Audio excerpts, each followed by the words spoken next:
Hi friends, welcome back to my channel tech with Prem in Kannada. Friends, Karnataka ಸರ್ಕಾರ ವಿಕಲಚೇತನರ ಹಾಗೂ ಹಿರಿಯ ನಾಗರಿಕರ ಸಬಲೀಕರಣ ಇಲಾಖೆಯಿಂದ 2024-25ನೇ ಸಾಲಿಗೆ ಬ್ಯಾಟರಿ ಚಾಲಿತ ಗಾಲಿ ಕುರ್ಚಿ 10ನೇ ತರಗತಿ ನಂತರದ ಕೋರ್ಸ್ಗಳಲ್ಲಿ ವ್ಯಾಸಂಗ ಮಾಡುತ್ತಿರುವಂತಹ ವಿದ್ಯಾರ್ಥಿಗಳಿಗೆ ಶುಲ್ಕವನ್ನು ಮರುಪಾವತಿಸುವ ಯೋಜನೆ ಹಾಗೂ ವಿಶೇಷಚೇತನ ವ್ಯಕ್ತಿಗಳನ್ನು ವಿವಾಹವಾಗುವಂತಹ ಸಾಮಾನ್ಯ ವ್ಯಕ್ತಿಗಳಿಗೆ ಪ್ರೋತ್ಸಾಹಧನ ಯೋಜನೆಗಳಿಗೆ ಅರ್ಹ ವಿಶೇಷಚೇತನರಿಂದ ಅರ್ಜಿಯನ್ನು ಆಹ್ವಾನ ಮಾಡಿದ್ದಾರೆ. ಇದಕ್ಕೆ ಅರ್ಜಿ ಸಲ್ಲಿಸಲಿಕ್ಕೆ ನಿಮಗಿರಬೇಕಾಗಿರುವ ಅರ್ಹತೆಗಳೇನು, ಏನೇನು ದಾಖಲೆಗಳನ್ನು ನೀಡಬೇಕು, ಎಲ್ಲಿ ಅರ್ಜಿ ಹಾಕಬೇಕು, ಹಾಗೆಯೇ ಅರ್ಜಿ ಸಲ್ಲಿಸಲಿಕ್ಕೆ ಕೊನೆಯ ದಿನಾಂಕ ಯಾವುದು ಮತ್ತು ಈ ಯೋಜನೆಗಳ ಬಗೆಗಿನ ಸಂಪೂರ್ಣವಾದ ಮಾಹಿತಿಯನ್ನು ನಾನು ಈ ವಿಡಿಯೋದಲ್ಲಿ ನಿಮಗೆ ತಿಳಿಸ್ಕೊಡ್ತೇನೆ.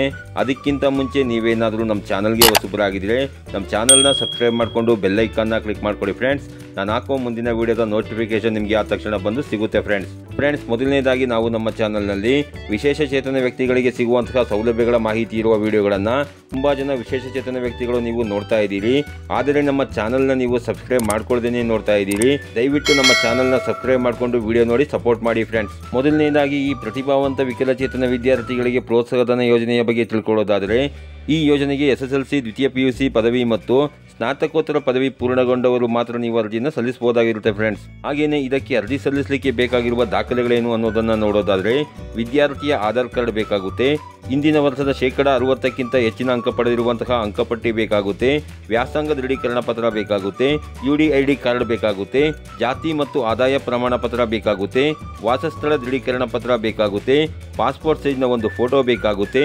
ಹಾಗೆಯೇ ಕೊನೆಯದಾಗಿ ಆಧಾರ್ ಕಾರ್ಡ್ಗೆ ಲಿಂಕ್ ಇರುವ ಮೊಬೈಲ್ ನಂಬರ್ನ ನೀವು ಇಟ್ಕೊಂಡಿರಬೇಕಾಗಿರುತ್ತೆ ಫ್ರೆಂಡ್ಸ್. ಹಾಗೆಯೇ ಈ ವಿವಾಹ ಪ್ರೋತ್ಸಾಹಧನ ಯೋಜನೆಯ ಬಗ್ಗೆ ತಿಳ್ಕೊಳ್ಳೋದಾದರೆ, ವಿಕಲಚೇತನ ಯುವಕ ಅಥವಾ ಯುವತಿಯನ್ನು ಮದುವೆಯಾಗುವಂತಹ ಸಾಮಾನ್ಯ ಯುವಕ ಯುವತಿಯರಿಗೆ ನಿರಂತರವಾಗಿ ಮಾಸಿಕ ಆದಾಯವನ್ನು ದೊರಕಿಸುವ ನಿಟ್ಟಿನಲ್ಲಿ ವಿಕಲಚೇತನ ವ್ಯಕ್ತಿಯ ಹೆಸರಿನಲ್ಲಿ 50,000 ರೂಗಳನ್ನು ಡಿಪಾಸಿಟ್ ಮಾಡಲಾಗುತ್ತೆ ಫ್ರೆಂಡ್ಸ್. ಹಾಗೆಯೇ ಇದಕ್ಕೆ ಅರ್ಜಿ ಸಲ್ಲಿಸಲಿಕ್ಕೆ ಬೇಕಾಗಿರುವ ದಾಖಲೆಗಳೇನು ಅನ್ನೋದನ್ನು ನೋಡೋದಾದರೆ, ನವದಂಪತಿಗಳ ಫೋಟೋ ಬೇಕಾಗುತ್ತೆ, ದಂಪತಿಗಳ ಆಧಾರ್ ಕಾರ್ಡ್ ಬೇಕಾಗುತ್ತೆ, ವಾಸ ದೃಢೀಕರಣ ಪತ್ರ ಬೇಕಾಗುತ್ತೆ, ಮ್ಯಾರೇಜ್ ಸರ್ಟಿಫಿಕೇಟ್ ಬೇಕಾಗುತ್ತೆ, ವಿಕಲಚೇತನ ವ್ಯಕ್ತಿಯ ಬ್ಯಾಂಕ್ ಪಾಸ್ ಪುಸ್ತಕ ಬೇಕಾಗುತ್ತೆ, ಅವರ ಬ್ಯಾಂಕ್ ಖಾತೆಗೆ ಅವರ ಆಧಾರ್ ಕಾರ್ಡ್ ಅನ್ನು ಕಡ್ಡಾಯವಾಗಿ ಅವರು ಸೀಡಿಂಗ್ ಮಾಡ್ಕೊಂಡಿರಬೇಕಾಗಿರುತ್ತೆ, ಅಂಗವಿಕಲ ವ್ಯಕ್ತಿಯನ್ನು ಮದುವೆಯಾಗಿರುವ ಬಗ್ಗೆ ಸ್ವಯಂ ದೃಢೀಕರಣ ಪತ್ರ ಹಾಗೂ ಗೆಜೆಟೆಡ್ ಅಧಿಕಾರಿಯಿಂದ ಪಡೆದಂತಹ ದೃಢೀಕರಣ ಪತ್ರವನ್ನು ಇಟ್ಕೊಂಡಿರಬೇಕಾಗಿರುತ್ತೆ. ಹಾಗೆಯೇ ಕೊನೆಯದಾಗಿ ಆಧಾರ್ ಕಾರ್ಡ್ಗೆ ಲಿಂಕ್ ಇರುವ ಮೊಬೈಲ್ ನಂಬರ್ನ ನೀವು ಇಟ್ಕೊಂಡಿರಬೇಕಾಗಿರುತ್ತೆ ಫ್ರೆಂಡ್ಸ್. ಹಾಗೆಯೇ ಈ ಬ್ಯಾಟರಿ ಚಾಲಿತ ವೀಲ್ ಚೇರ್ ಯೋಜನೆಯ ಬಗ್ಗೆ ತಿಳ್ಕೊಳ್ಳೋದಾದರೆ, ಈ ಸೌಲಭ್ಯ ಪಡೆಯುವ ದೈಹಿಕ ವಿಕಲಚೇತನರು 75% ಮತ್ತು ಅದಕ್ಕಿಂತ ಹೆಚ್ಚಿನ ದೈಹಿಕ ವಿಕಲಚೇತನರಾಗಿದ್ದು, ಯಂತ್ರಚಾಲಿತ ದ್ವಿಚಕ್ರ ವಾಹನವನ್ನು ಚಾಲನೆ ಮಾಡಲು ಸಾಮರ್ಥ್ಯ ಹೊಂದಿರದ ಹಾಗೂ ಕನಿಷ್ಠ ಒಂದು ಕೈ ಒಂದು ಕಣ್ಣು ಸ್ವಾಧೀನದಲ್ಲಿದ್ದು ಹಾಗೂ ಬ್ಯಾಟರಿ ಚಾಲಿತ ವೀಲ್ ಚೇರ್ ಚಲಾಯಿಸಲು ಇತರೆ ಎಲ್ಲ ರೀತಿಯಲ್ಲೂ ಸದೃಢವಾಗಿರುವಂತಹ ವಿಕಲಚೇತನರು ಮಾತ್ರ ಇದಕ್ಕೆ ಅರ್ಜಿಯನ್ನು ಸಲ್ಲಿಸಬಹುದಾಗಿರುತ್ತೆ ಫ್ರೆಂಡ್ಸ್. ಹಾಗೆಯೇ ಇತರೆ ಇಲಾಖೆಗಳಲ್ಲಿ ಅಥವಾ ಸಂಘ ಸಂಸ್ಥೆಗಳಿಂದ ಬ್ಯಾಟರಿ ಚಾಲಿತ ವೀಲ್ ಚೇರ್ಗಳನ್ನು ಪಡೆದಿದ್ದಲ್ಲಿ ಅಂತಹ ಫಲಾನುಭವಿಗಳು ಈ ಯೋಜನೆಗೆ ಅರ್ಜಿ ಸಲ್ಲಿಸಲಿಕ್ಕೆ ಅರ್ಹರಿರುವುದಿಲ್ಲ. ಈ ಸೌಲಭ್ಯ ಪಡೆಯುವ ದೈಹಿಕ ವಿಕಲಚೇತನರು ಸರ್ಕಾರದಿಂದ ಯಂತ್ರಚಾಲಿತ ದ್ವಿಚಕ್ರ ವಾಹನವನ್ನು ಪಡೆದಿರಬಾರದಾಗಿರುತ್ತೆ. ಬ್ಯಾಟರಿ ಚಾಲಿತ ವೀಲ್ ಚೇರನ್ನು ಅವರ ಜೀವಿತಾವಧಿಯಲ್ಲಿ ಯಾವುದೇ ಕಾರಣಕ್ಕೂ ಪರಭಾರಿಯನ್ನು ನೀವು ಮಾಡಬಾರದಾಗಿರುತ್ತೆ ಫ್ರೆಂಡ್ಸ್. ಅಂತಂದರೆ ನೀವು ಯಾರಿಗೂ ಉಚಿತವಾಗಿ ಅಥವಾ ಮಾರಾಟವನ್ನು ನೀವು ಮಾಡಬಾರದಾಗಿರುತ್ತೆ ಫ್ರೆಂಡ್ಸ್.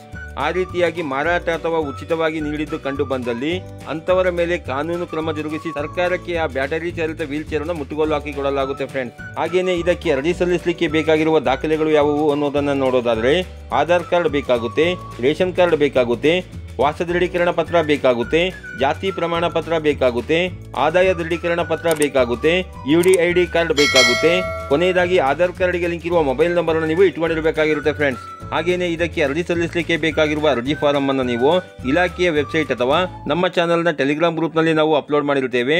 ಆ ಟೆಲಿಗ್ರಾಮ್ ಗ್ರೂಪ್ನ ಲಿಂಕನ್ನು ನಾವು ಡಿಸ್ಕ್ರಿಪ್ಷನ್ ಬಾಕ್ಸ್ನಲ್ಲಿ ಕೊಟ್ಟಿರ್ತೇವೆ.